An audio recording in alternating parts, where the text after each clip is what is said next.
Hello students, I am professor Yash Hitesh Shah from Sai Yash academy. मैं आ गया हूँ मेरा दूसरा वीडियो लेकर। फाइनल अकाउंट्स के हम पार्टनरशिप फर्म के अभी हम एडजस्टमेंट्स देखने वाले। ये वीडियो में हम क्या देखेंगे? फाइनल अकाउंट्स के कुछ एडजस्टमेंट्स देखेंगे। चलो तो हम सबसे पहला शुरू करते हैं किसके साथ? क्लोजिंग स्टॉक के साथ। ये सबसे इंपॉर्टेंट एडजस्टमेंट है और हर एक सम में ये एडजस्टमेंट दिया होता है। तो सबसे पहला एडजस्टमेंट कौन सा है? Closing stock. क्लोजिंग स्टॉक का दो इफेक्ट क्या है? याद रखना, एडजस्टमेंट्स के दो इफेक्ट होते हैं। एडजस्टमेंट्स के कितने इफेक्ट होते हैं? दो इफेक्ट होते हैं। अब सबसे पहला एडजस्टमेंट हमने देखा है क्लोजिंग स्टॉक। क्लोजिंग स्टॉक किधर किधर जाएगा? कौन सी दो जगह पर जाएगा? तो एक तो ट्रेडिंग अकाउंट के क्रेडिट में जाएगा और दूसरा बैलेंस शीट के एसेट में जाएगा। एक तो ट्रेडिंग के क्रेडिट में और बैलेंस शीट के एसेट में जाएगा। उसके बाद next adjustment depreciation. Next adjustment कौन सा है? डेप्रीसिएशन। डेप्रीसिएशन का दो इफेक्ट क्या है? एक तो असेट से जाके माइनस करने का और दूसरा इफेक्ट प्रॉफिट एंड लॉस के डेबिट में डालने का। एक तो असेट से हम माइनस करेंगे और दूसरा इफेक्ट प्रॉफिट एंड लॉस के डेबिट में डालेंगे। Third one is outstanding expense. Third one is outstanding expense. Outstanding expense का दो इफेक्ट क्या है? जो भी एक्सपेंस पे आउटस्टैंडिंग बोला है उसमें जाके प्लस करो, फिर भले वो ट्रेडिंग का हो या प्रॉफिट एंड लॉस का हो, किसका भी चलेगा। अगर तुमको वेजिस में बोला है तो ट्रेडिंग अकाउंट के डेबिट में जाके प्लस करो वेजिस में, और दूसरा इफेक्ट लायबिलिटी में जाके लिखो। दूसरा इफेक्ट लायबिलिटी में जाके लिखो। उसके बाद अगर तुमको सैलरी पे आउटस्टैंडिंग बोला है तो सैलरी कहाँ जाता है?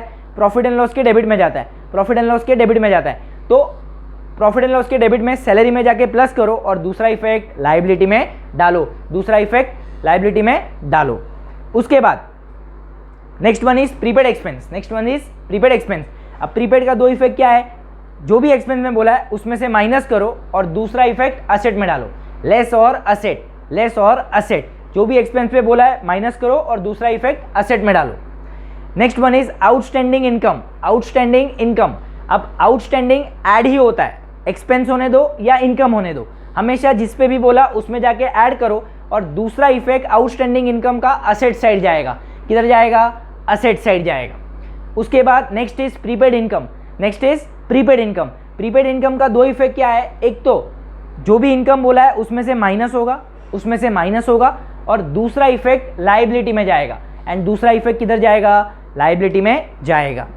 उसके बाद अनरिकॉर्डेड सेल्स। Unrecorded sales. अब याद रखना, डेटर से रिलेटेड 5 एडजस्टमेंट होते हैं। फाइनल अकाउंट्स में सब बच्चों की ज़्यादा गलती किधर होती है? यही एडजस्टमेंट्स में होगी, डेटर से रिलेटेड या क्रेडिटर से रिलेटेड। यही मेजर एरर है बच्चों का सम टैली नहीं होने का। तो डेटर से रिलेटेड 5 एडजस्टमेंट है। कितने? 5 एडजस्टमेंट। सबसे पहले डेटर्स पे हमेशा अनरिकॉर्डेड सेल्स करना है। भले तुमको क्वेश्चन में सीक्वेंस में किधर भी ऊपर नीचे आगे पीछे दिया होगा, पर सॉल्व करते वक्त तुमको डेटर्स पे सबसे पहले क्या करना है? अनरिकॉर्डेड सेल्स करना है। अब अनरिकॉर्डेड सेल्स का दो इफेक्ट क्या है? एक तो डेटर्स में जाके प्लस करना है, दूसरा सेल्स में भी जाके प्लस करना है। डेटर्स में भी प्लस करना है, सेल्स में भी प्लस करना है। उसके बाद डेटर्स पे सेकेंड एडजस्टमेंट कौन सा सॉल्व करेंगे हम? यही सीक्वेंस में याद रखना, जो सीक्वेंस में मैं बता रहा हूँ, तो ये एक बार में टैली होएगा। सबसे पहला अनरिकॉर्डेड सेल्स मैंने बताया, add to sales, add to debtor. उसके बाद डेटर में वो प्लस करने के बाद जो भी इनर कॉलम में अमाउंट आया है उसमें हम सेकेंड एडजस्टमेंट डेटर्स पे कौन सा सॉल्व करते हैं? Bills receivable dishonour. Bills receivable dishonour. तो डेटर में प्लस करना, बिल्स रिसीवेबल से माइनस करना। दो इफेक्ट क्या है? डेटर में प्लस करना, बिल्स रिसीवेबल से माइनस करना। दोनों असेट में ही होगा, दोनों असेट में ही होगा। बिल्स रिसीवेबल भी असेट में आता है और सन्ड्री डेटर भी असेट में ही आता है। नेक्स्ट थर्ड वन कौन सा हम डेटर्स पे करेंगे? Bad debts. अब एडजस्टमेंट में बैड डेब्ट्स, इरिकवरेबल डेब्ट्स, उसके बाद insolvent, partner become insolvent, irrecoverable debts, new bad debts. अगर बैड डेब्ट्स अगर ये सब नाम दिया है तो समझ जाना ये न्यू बैड डेब्ट्स है। ये सब क्या है? न्यू बैड डेब्ट्स है। तो न्यू बैड डेब्ट्स डेटर से माइनस होगा और प्रॉफिट एंड लॉस के डेबिट में, प्रॉफिट एंड लॉस के डेबिट में हम एक आरडीडी का टेबल बनाते। पीएनएल डेबिट में हम एक आरडीडी का टेबल बनाते। टू आरडीडी अकाउंट अंडरलाइन करके old bad debts, add new bad debts, add new RDD, और एक लाइन छोड़ के लेस ओल्ड आरडीडी, एक लाइन छोड़ के लेस ओल्ड आरडीडी। तो ये टेबल में न्यू बैड डेब्ट्स के जगह पर, न्यू बैड डेब्ट्स के जगह पर वो बैड डेब्ट्स का अमाउंट जाएगा जो एडजस्टमेंट में दिया है। तो ये थर्ड हो गया। हमने डेटर्स पे जो किया, एक तो डेटर से माइनस करो, दूसरा इफेक्ट किधर डालना है? टेबल में डालना है, न्यू बैड डेब्ट्स के जगह पर डालना है। उसके बाद चौथा माइनस करके जो आएगा इनर में रखो, इनर कॉलम में रखो, उसमें आरडीडी माइनस करो, आरडीडी माइनस करो और दूसरा इफेक्ट आरडीडी का किधर जाएगा, वही टेबल में न्यू आरडीडी की जगह पर जाएगा, वही टेबल में न्यू आरडीडी की जगह पर जाएगा।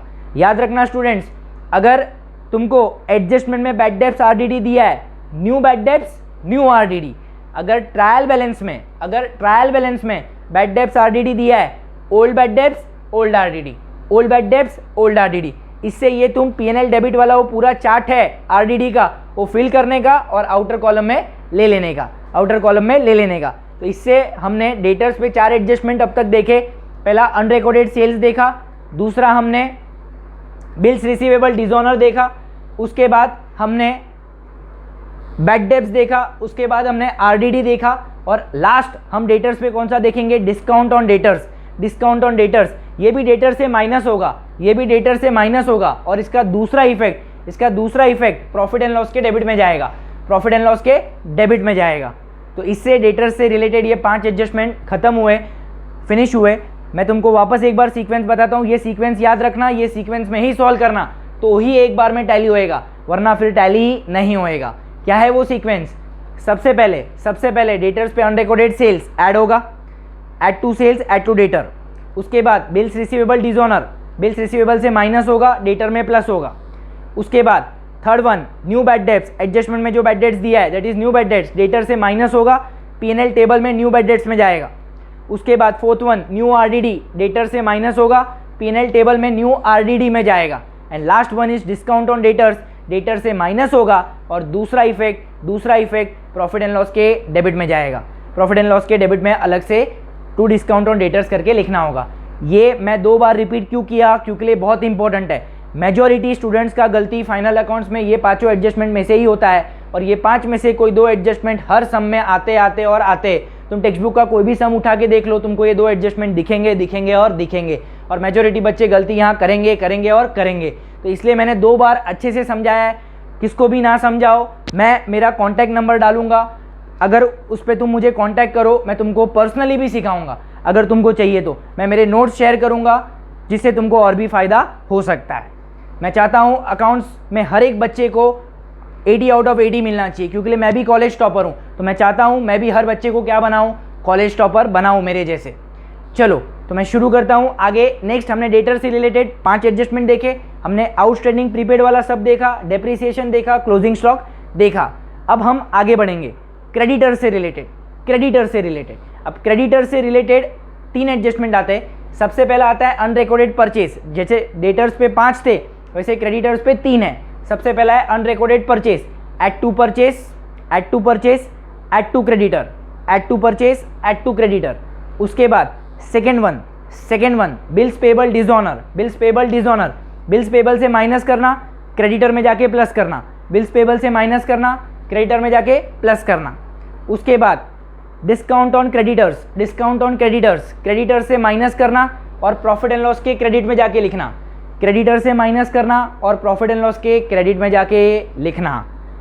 तो ये हो गए क्रेडिटर्स पे भी 3 एडजस्टमेंट।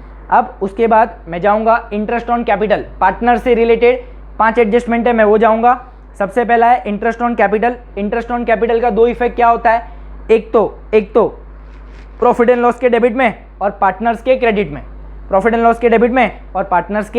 में, उसकी तरह ही पार्टनर्स की salary to partner, commission to partner, इसका भी सेम इफेक्ट है जो हमने इंटरेस्ट ऑन कैपिटल का पढ़ा, प्रॉफिट एंड लॉस के डेबिट में और पार्टनर्स के क्रेडिट में सेम इफेक्ट है। उसके बाद मैं जाऊंगा drawings in the form of goods. अगर goods taken over by partner for personal use बोला है, एडजस्टमेंट में क्या दिया हुआ है, goods taken over by partner for personal use, ये कौन सा ड्राइंग्स होगा, गुड्स के फॉर्म में होगा। तो इसका 2 इफेक्ट क्या है, एक तो ट्रेडिंग अकाउंट के क्रेडिट में जाएगा, और दूसरा इफेक्ट पार्टनर्स कैपिटल के डेबिट में जाएगा। तो इससे पार्टनर से रिलेटेड भी हमने सब चीज़ सीख लिया। अब उसके बाद हम चलेंगे आगे इंटरेस्ट ऑन बैंक लोन, ये हिडन एडजस्टमेंट में आता है। इसका 2 इफेक्ट क्या है, एक तो बैंक लोन में ऐड करो और दूसरा इफेक्ट है प्रॉफिट एंड लॉस के डेबिट में। उसके बाद इंटरेस्ट ऑन इन्वेस्टमेंट। अब इन्वेस्टमेंट असेट है, असेट के ऊपर रिटर्न मिल रहा है, मीन्स अच्छी बात तो प्रॉफिट एंड लॉस के क्रेडिट में जाएगा। तो एक तो हम इन्वेस्टमेंट में ऐड करेंगे इन्वेस्टमेंट में ऐड करेंगे और दूसरा इफेक्ट प्रॉफिट एंड लॉस के क्रेडिट में जाएगा, प्रॉफिट एंड लॉस के क्रेडिट में जाएगा। तो इससे हमारा एक और एडजस्टमेंट हो गया इंटरेस्ट ऑन इन्वेस्टमेंट। अब हम आगे बढ़ते हैं, goods distributed as free sample, goods distributed as free sample. तो इसका दो इफेक्ट क्या है, ट्रेडिंग अकाउंट के क्रेडिट में, ट्रेडिंग अकाउंट के क्रेडिट में और प्रॉफिट एंड लॉस के डेबिट में, प्रॉफिट एंड लॉस के डेबिट में। एंड नेक्स्ट आगे बढ़ेंगे, good destroyed by fire. Good destroyed by fire तीन अलग अलग तरीकों में पूछ सकते हैं। एक तो फुल्ली इंश्योर्ड, फुल्ली इंश्योर्ड मतलब जितने का भी गुड्स फायर से जल गया पूरा का पूरा इंश्योरेंस निकाला है हमने, तो ट्रेडिंग अकाउंट के क्रेडिट में, बैलेंस शीट के एसेट में, बैलेंस शीट के एसेट में और ट्रेडिंग अकाउंट के क्रेडिट में। अनइंश्योर्ड गुड्स जो जले उसका हमने इंश्योरेंस नहीं निकाला है, तो ट्रेडिंग अकाउंट के क्रेडिट में और प्रॉफिट एंड लॉस के डेबिट में, क्योंकि लॉस हो गया, प्रॉफिट एंड लॉस के डेबिट में। And last one, partly insured partly uninsured. अगर हमारे गुड्स 10,000 के जले, इंश्योरेंस हमने 6,000 का निकाला था, इंश्योरेंस कंपनी ने हमको 6,000 दिया, तो जो डिफरेंस 4,000 है ये हमारा लॉस हो गया, तो ये पार्टली इंश्योर्ड पार्टली अनइंश्योर्ड में आएगा। तो पूरा का पूरा लॉस जो 10,000 था वो ट्रेडिंग अकाउंट के क्रेडिट में जाएगा। इंश्योरेंस कंपनी जितना क्लेम दे रही है दैट इज 6,000, ये बैलेंस शीट के एसेट में जाएगा और दोनों का डिफरेंस दैट इज 4,000, ये कहाँ जाएगा, प्रॉफिट एंड लॉस के डेबिट में जाएगा। ये कहाँ जाएगा, प्रॉफिट एंड लॉस के डेबिट में जाएगा। तो इससे हमारे final accounts of partnership firm, इसके सारे एडजस्टमेंट खत्म हुए। मैंने सारे एडजस्टमेंट्स तुमको बताए, इसमें हिडन एडजस्टमेंट्स भी आ गए, जो prepaid expense, outstanding expense, prepaid income, outstanding income था, उसके बाद interest on bank loan, interest on investment, ये सब हिडन एडजस्टमेंट्स भी सब में दिए हुए हैं, तो ये भी मैंने कवर कर लिए। इसके भी दो इफेक्ट मैंने तुमको बताया ये वीडियो में। अगर तो भी किसी को कोई डाउट है मेरे को कॉन्टैक्ट नंबर पे व्हाट्सएप करो, ठीक है, कोई भी डाउट है मुझे व्हाट्सएप करना, मैं या कमेंट सेक्शन में लिखो, मैं उसके ऊपर अलग से नेक्स्ट वीडियो बनाऊंगा। आई होप सबको मेरा ये वीडियो पसंद आया तो अपने फ्रेंड्स के साथ इसको शेयर करो और मेरी चैनल को सब्सक्राइब करो। Thank you.